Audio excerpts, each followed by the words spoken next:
Hello, everybody, and welcome back to the We Know Traitors podcast over here on RHAP. I'm your host, the Duke of Deception, Pooya Vakili, ready to talk about a brand new cast member of the Traitors US Season 4 today. Premiering January 8th, we are well underway on the road to that date. Now, we are here to talk about someone who I'm very stoked on. I might not be full familiar with, but I've definitely watched and enjoyed their content in the past. So I'm excited to talk about that. And I'm excited to talk about it with a friend of mine here.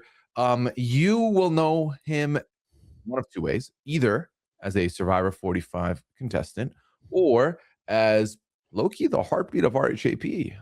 So it's one and only Brandon Donlon. Oh my God. Listen, how nice. I'm so excited. This is one show ends. We're filming this peek behind the curtain less than 24 hours after Mr. Beast is coming to Survivor. And we're all in such a good mood today because of it. Everybody's thrilled. I can't wait to talk about a show that Mr. Beast, as far as I'm aware now, is nowhere near. He's not coming yet. to this one. Not yet. Until he shows up with his Beast case on this program. But I am so thrilled, and I'm a Ron Funches fan and have been for a very long time. So much like Bob Harper, thrilled to be able to talk about a guy who will probably do around where Bob Harper did on the Traitors.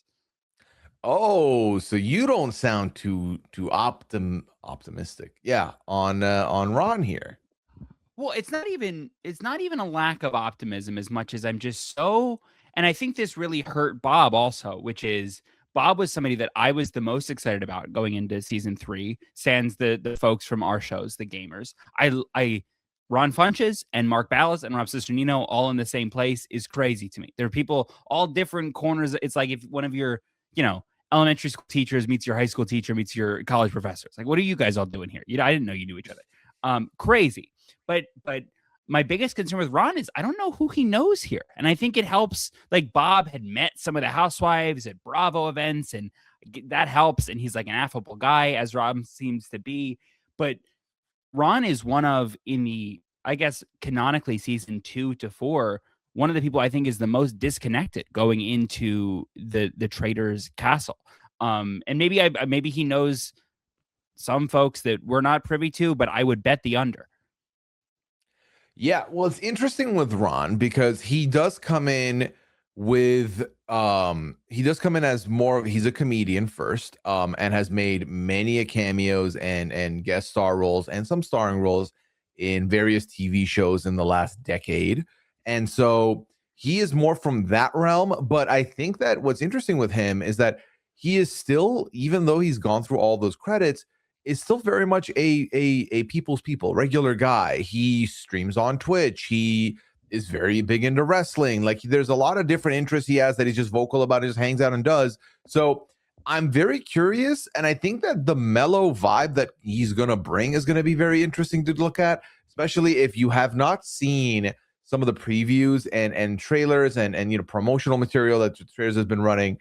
Ron has a line in there where he says he's just excited about the snacks. Like he's just chilling. So a man after my own heart, Brandon. And mine as well.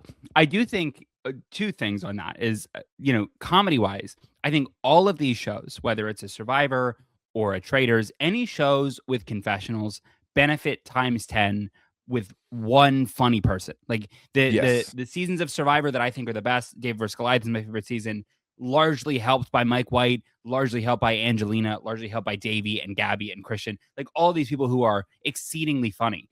And I think that Rob Cisternino is a good architect of, like, these shows are all silly, as gritty as Survivor once was. Like, it's like, this is weird that we're all doing this. And to have somebody in the confessionals who kind of acts as like they're in on the joke, who they're one of you, they're with the audience, and they can make the observational comedy that maybe you're thinking at home, but you're not phrasing it in your head that right way.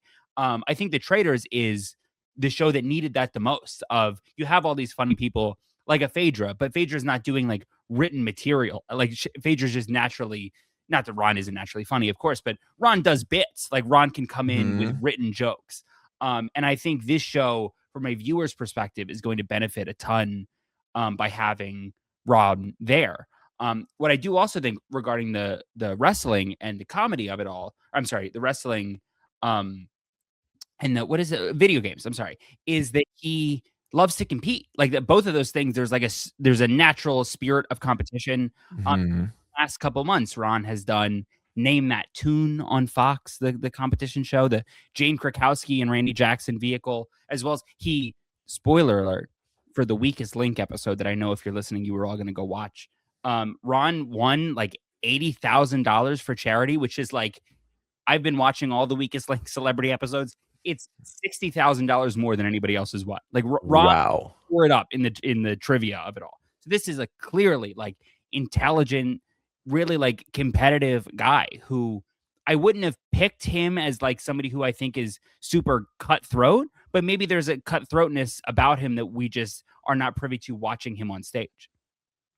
Yeah, I think that, and I think it's that competitiveness, I think is just cut by this warm smile and just lax demeanor that I think a lot of people do not keep up with when they're competitive. Because, like, let me tell you, some of the nicest people you know are some of the sweatiest, most competitive people you've ever met. And that mask will slip off when they're playing games. So the question is, will Ron's mask slip off? I'm leaning no, I still just don't see it. I've watched him in so many things. I've never seen this man angry or, Yeah. that energy. I've never seen that in him. Yeah, this is he to me as a fan of the Traitors franchise will be like after round table 1, if he gets pressure on him as he is a traitor and then he skirts it, he is like the most faithful of all time. Just like I think if he were to be a traitor, I mean, I think his most interesting arc on the Traitors is if he is a traitor. Like I want to see this person as a traitor. Whereas if he's a faithful, he'll be very funny in the confessionals, but I think he is like an easier person to murder, 5, 6 weeks in when there's tension in the turret and whoever doesn't know what to do. It's like, oh, Ron is clearly vetted as a faithful. People really like Ron. We should get rid of Ron. Which I think is the least interesting trajectory that he could go. But I would love to see him as a traitor, especially because like you have the Traitors turret last year with Boston Rob and Danielle Bob the Drag Queen. Like there's natural conflict there, but there's also because all three of them are funny. Like and Bob the Drag Queen also funny, was just not there for as long of a time. Mhm. I think having somebody who can, give commentary on what's going on when all these crazies in the turret are fighting with each other, that is, very fun for the audience. Yeah, and like so the places I became familiar with Ron Funches, there was two spots. One was a show that I tried to watch as much as I could back in university days, was At Midnight. Um, which was basically a game show with comedians, and it was mostly improv and trying to make the host laugh and make us laugh as a result. And Ron always was so chill with it, and like so like not chill with it. What I'm trying to say is like he was just effortlessly funny is what I'm trying to say. And I think you need someone like that to cut what is going to be very much a lot of tension in the castle. You need the comic relief. And the comic relief I feel like has gotten a negative stigma in recent times, or just most times, because comic relief is like, oh, you're like, the third character. I don't see it that way. I think that so many events we've gone to, so many places I've been where if I have someone that can cut the tension and make me laugh, I'm chilling with that person. And I think Ron's gonna be that gravitation for people who are looking for some chill times in a very unchill place. To your point, though, that could lead you to just be murdered, because you know what's gonna piss off the faithful and make everyone look at each other and like outraged? Killing everyone's favorite, Ron. That's exactly right. That is the danger. And that's, when you're on a show like this with, and I say crazies, not to name any specific person, but folks who are in the limelight for such a long time or are just like professionally like outraged on the shows that they come from, like those people are like high, if you have a low social battery, they're not the folks that are going to be making you feel enriched at the end of the day. Your cup will not be full. And I think Ron represents like the normal guy who, when you're at a party, like you just said, that's the guy who you're kind of hanging in the corner with doing the observational comedy on everybody else. And it will, send a shockwave when everybody wakes up in the morning and Ron's not there. and everybody's like, oh, that's sad. Like, and people are angry more than they, would be before. So yeah, in terms of hopes for Ron, I don't know if I see a world where that is not his exact fate. I don't see a world where you vote him out of being suspect. I think he's very intelligent, and I think that he will be able to skirt his way out. But I do think like mid-season murder makes the most sense to me. But I would love a world where that didn't happen. Same. I mean, I would ideally for me, if there is going to be a faithful win, Ron is right there at the end with the faithful that are there. Because that means we get him as long as we can, because I truly don't see them picking Ron as a starting traitor. And I even less see anybody looking at the board and thinking, I could frame Ron to be a traitor. The only world I see where Ron can end up in the turret is if someone who's a very close ally to Ron goes, I need backup here. Ron's my guy. I'm going to invite him. Because I think if you put Ron in the turret after he's been given even 5 days in the castle being a faithful, I think no one's going to question Ron being a traitor. I truly don't see that happening. Yeah, no, not at all. I would take the under on that. But I do hope, if he's out, I was gonna say 6th or 7th. I'm not gonna. If he's out 5th, 6th episode, we get a couple episodes of really fun confessionals, which I'm super excited for. I love At Midnight. I came into knowledge of Ron, I think even before that, I think my generation, I'm finding out about new comedians that like they guest on Conan, and Ron was a Conan staple between like 2010 to 2013, is not only doing comedy on Conan, like doing a tight five, but also getting on the couch and talking to Conan and Andy Richter. And I thought he was such a riot since then. And I'm so thrilled to see him here in a show that I do think like needs a person like this. I'm so glad that he is the person that we're going to get, and he's going to interact with Rob. And I'm so excited about that. It's so funny. Rob is so funny. And there's nobody that I think is better to riff with Rob in the corner than this guy. And I hope I get to see footage of it. And I'm also hoping for that footage as well. I'm hoping that the two of them can become allies in this game, not just because I think it'll be fun TV and it'll be good time, but also I'm trying to hear Ron on some RHAP pods. I'm trying to have him bring him into our realm. Yeah, I'm so excited. I mean, that's my question when people on this show pop up on this show, is especially the folks that like we're looking at the board now, like a Stephen Coletti, right? Like somebody like an Eric Nam, somebody who doesn't come from a competition show background. Like, what is it about this experience that made you want to do it? As far as I'm aware, like I've listened to Ron on Ron has done the Rick Glassman podcast, which I'm a huge fan of. He's guested on a couple other of the comedian podcast circuits that I've listened to. I've never heard him mention a Survivor. I've heard like and we already talked about it, loves wrestling. Like talks about wrestling in every interview. I just, on the way here, I was listening to a podcast he did 2 weeks ago where he's talking about wrestling. And I wonder if there's a spirit of like the theater of all of this. I think is from somebody who doesn't know WWE, like the theater of what this show is kind of maybe similar to a WWE. There's like a clear villain, like you're either aiding the villain or you are the villain. Maybe that's something, but I'm so curious about somebody who has now, competed on so many of these game shows. Like, what was it about a season-long reality social strategy show that is appealing to him? Yeah, and this is something that we've been talking about a little bit going through these previews, is that there's going to be a lot of people here that, because we don't know, it's so easy to put them in the, they're from this franchise that doesn't really do these games, so they're probably not going to know what they're doing. But then I feel like we've been shown on this show, on other shows, people who come from some of these franchises, just because they're not on a show like that does not mean they're not someone who would fit perfectly in a social strategy world and would play this game well. I think for someone like Ron, my assumption is competitive nature, good. Being asked to do a very marquee show, good. I think also being able to have fun with it, make it your own as a comedian, as an improv person, good. And I think that the wrestling side of it, I think you're absolutely right. The fact that there are goods and bads a lot, like already mapped out, which is Traitors bad, faithful good, and also like Alan's putting on this performance. This is a castle. We are detectives. We're trying to figure this out. I feel like it's so easy to then lean into a persona or have goofy fun with it as well, which I think is good. And if we find out then that also Ron has been a huge fan of a lot of these other shows, and it was just exciting for him to get to see it all play out in person, that's a plus as well.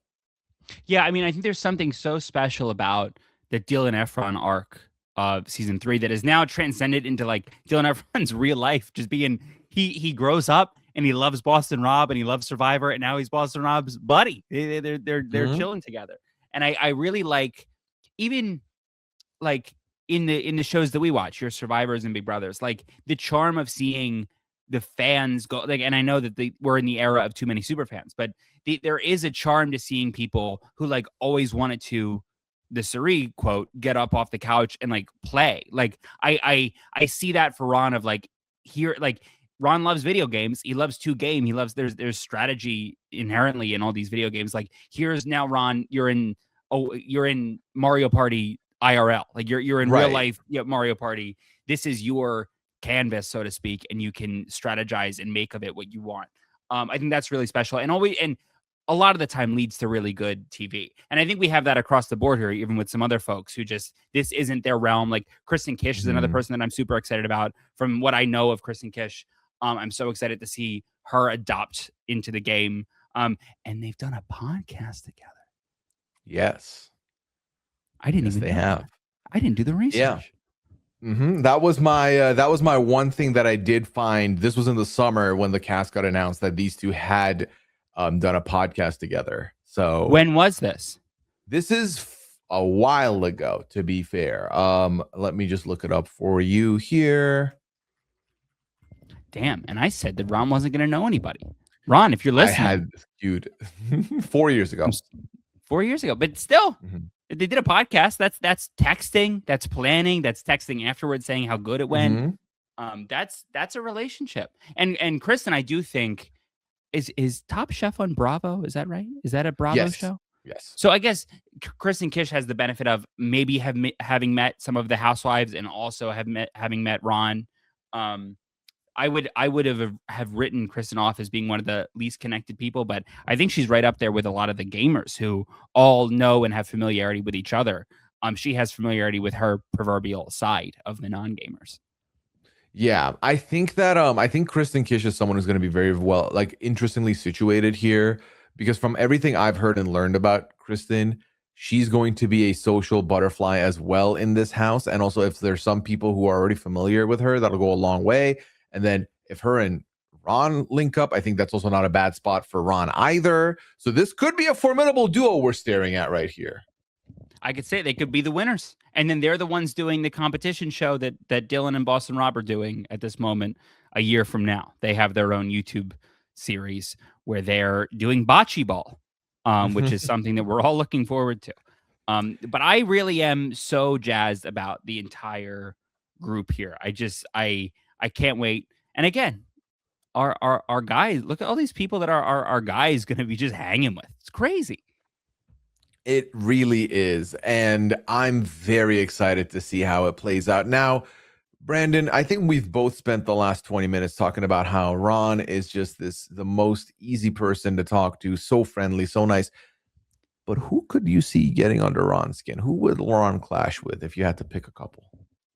So I guess that when you hear clash with and you're looking at this graphic, like naturally my mind goes to Michael Rappaport. However, I do think Ron and Michael Rappaport unbelievably have like more connective tissue on the men's side than they have with anybody else, just because they are from generally the same industry. I wonder if they've maybe met and they've hung out. I can't see, when Michael Rappaport inevitably does what Michael Rappaport does, Ron being super chill with it. I think Ron's like a affable enough guy, whether he actually intervenes or is just there to be the shoulder that you cry on after whatever interaction Michael Rappaport has is over. I can't see them getting along super well, but I don't know who Ron could like.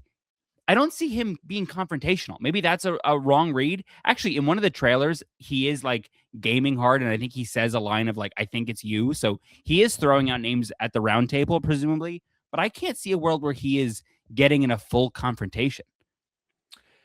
I just don't see it. I don't see it for Ron here. But I mean, I think that a lot of I'll tell you this much. A lot of the previews when I've asked this question, a lot of people are like, "Well, I think Michael Rappaport could be the one."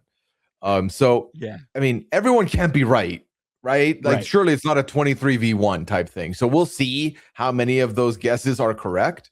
But I just don't see anyone here getting under Ron's skin like that. I really don't. There is a world where it is a 23v1.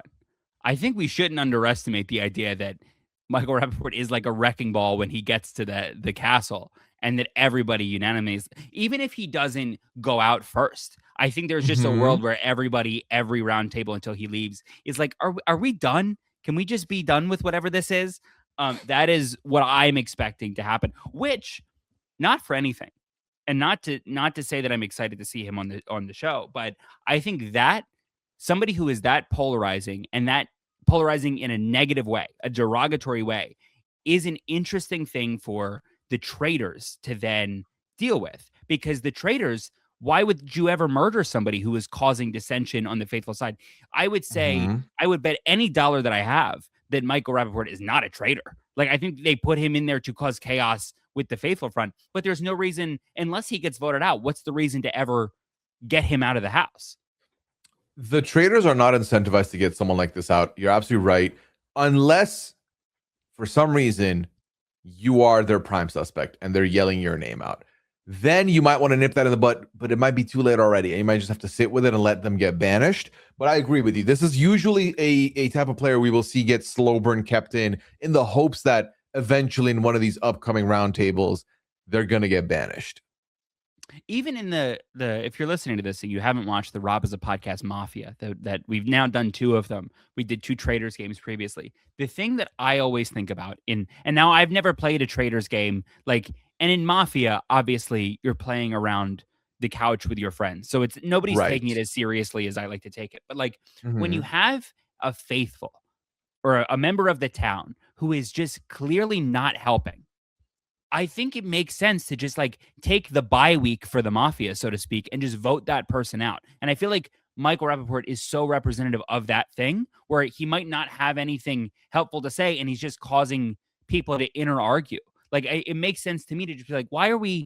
Let's just, you the traders, you guys win around. Like, go back and strategize. We know it's not one of you, but if you're not helping us, why would you keep going? Why would we keep going with you rather?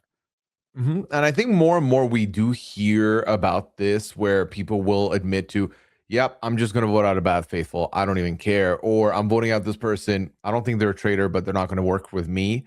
I think that's become more and more understood and appreciated as the seasons have gone on for all the franchises. So I could very well see people being like, listen, I don't even think the man's a traitor. We just have to get rid of him. So Yeah. I definitely could see that be the case. But also, I feel like maybe to a lesser extent, we thought this would happen with Tom Sandoval last season, and Tom Sandoval made it all the way to basically the finale. So, Yeah, and I'm interested in the Tom Sandoval, just as a fan of these shows. Like, the Tom Sandoval arc was, you and I'm not familiar with Vanderpump Rules or like the scandal that has happened. Tom Sandoval mhm, does the Special Forces show where he's part of the military, and then he does the Masked Singer, and then he ends up on the Traitors. And by the end of the Traitors run, like, me not knowing anything about the scandal, I'm like, I kind of like this guy. This guy seems kind of fine. He did a bad thing. I know he did a bad thing. But it's like, without knowledge of that, I think the edit of the Traitors made him look like goofy and harmless in a way where I didn't watch Vanderpump Rules. Maybe he is so full of harm on that, where I wonder if Michael Rappaport sees this as like a good press opportunity of like, oh, well, this is somebody who is like, in the zeitgeist, not loved, and then he leaves with better PR. I wonder if that's the thinking of why Michael would sign up to do this, because I don't think there's any. And Michael Rappaport and Tom Sandoval have very different crimes, so to speak, of what they are not liked for. But I right. don't see anybody else. I think that is Michael's occupying the same spot that Tom Sandoval had, like in that last season, of this person who's coming in with a majority of people not liking them. Yeah, I think that what's funny, or not funny, but ironic almost to a degree, with casting someone on the show who is publicly rejected to a certain degree, or not, not wanted or problematic, insert any of those words there. We have seen so many people who fit that mold get put on these shows and then live long enough to become a comedic relief, to a point where, like, oh, ironically, as a meme, I'm standing, or ironically, I'm rooting for this person, all the way to then they complete the redemption arc. By the end, they're like, what are you talking about? He was just innocently funny. And it's like, well, are we just going to forget everything else that happened? Because Right. And that's exactly, I mean, now Tom Sandoval is now, it's premiering sometime in the spring, doing House of Villains, right? With Tyson, with people that we know, with Paul. So it's an interesting arc, but I'm super excited, just as a storytelling perspective, what we get with Michael specifically, just because it is so different than the other 22 people that are playing the show with him. Yeah, well, I want to end this podcast by asking you one question, Brandon. So we have now seen a couple of people from the new era of Survivor get put into the castle. We had Carolyn last season. We have Jam Jam this season. Your season yet to make an appearance. So my question to you in this moment, and I'm hoping all of your friends from your season are watching, if you have to pick one person to put in the Traitors Castle, will we put it in there? Who do I think would be the best? Who do I think would perform the best on the Traitors? I've said this in podcast appearances previously. Like, Julie Alley is the scariest person that you could put in the Traitors house. I would give Julie Alley the keys to my car, like instantly. I don't care what she does with them. Like, I trust her implicitly immediately. Excuse me. She would be a phenomenal traitor. And then I think Emily, like entertainment value, I think I would love to see Emily with whoever, just even inserting Emily in like Caroline's spot, and just thinking about Emily interacting with a lot of these people, like, makes me laugh in a way that I cannot articulate. So give me, to win the Traitors, give me Julie, and to just be there for funsies for a couple episodes until they are banished, give me Emily Flippin. And Emily Flippin, I think, is a genuine candidate. Like, post season 50, I think the world gets to meet Emily Flippin again. More eyes will be on season 50 than ever before. I can see a world where Emily takes it.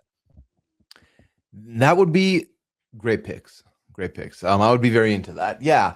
I'm very curious where we go from here as far as Survivor casting goes for the Traitors, because I feel like we are dipping into new era more now. I think that while and the list of survivors is so extensive, there's still so many old school, quote unquote, picks that are on the board that they could go with. But I like that there's been a couple of new era representatives as well, because I truly think there's gold there also. And it's good to know that they're not forgotten in this in the casting of this show.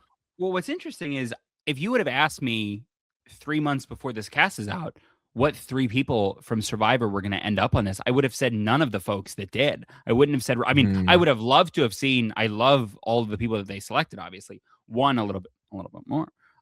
But I would have, I mean, I think Kelly Wentworth is the most logical pick. I don't know how they haven't had Kelly Wentworth already on. I think she has like cemented herself as Survivor legend, and is funny, and would be really like watches all of these shows. Like, I think she is my pick for the person I want to be in here next.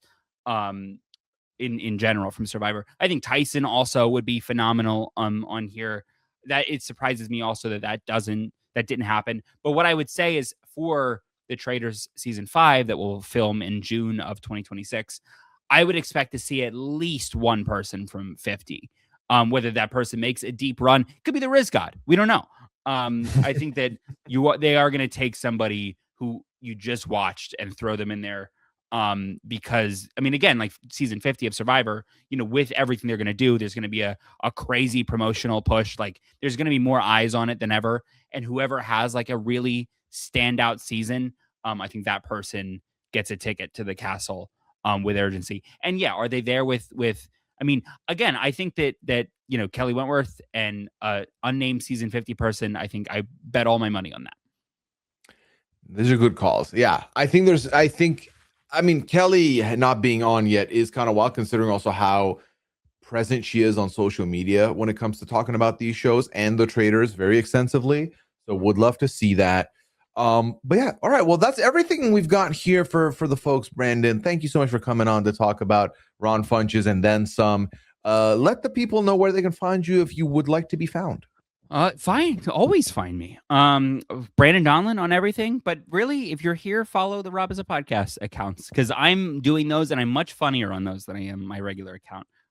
We put out content of some of the podcasts. We're sharing stuff that's interesting in the Survivorverse. And throughout the next couple weeks, when you're listening to this, we've got so much more Traitor stuff and some more Survivor stuff coming. So follow Rob Has a Podcast. Perfect. Thank you, Brandon. Y'all can always find me on all socials at Pooyaism, twitch.tv/Pooya. That's where I am when I'm not podcasting. Check out the Pooya and Liana Lounge, where I talk with Liana every week, 9 Day Fiance, where I talk about literally every season of 9 Day that drops. We've been jumping around them a little bit, but I think we found our sweet spot with before the 90 days, so make sure you pull up to that. And if you are a fan of the Traitors and you are not subscribed to this feed yet, do yourself the favor and do so, because not only will I be talking about this season, I will also be talking about Traitors UK, which premieres January 1st, and just wrapped up Traitors Canada Season 3. And if you're looking for something to watch between now and Rob's season, you want to warm up for the Traitors, that's a great place to start. Go ahead and do so. Some familiar faces for you there to look at as well. All right. Well, hope y'all had fun here with us today. We'll be back tomorrow with another person to talk about. But until then, y'all take care. Have a good one. Bye. This is RHAP. We know reality TV.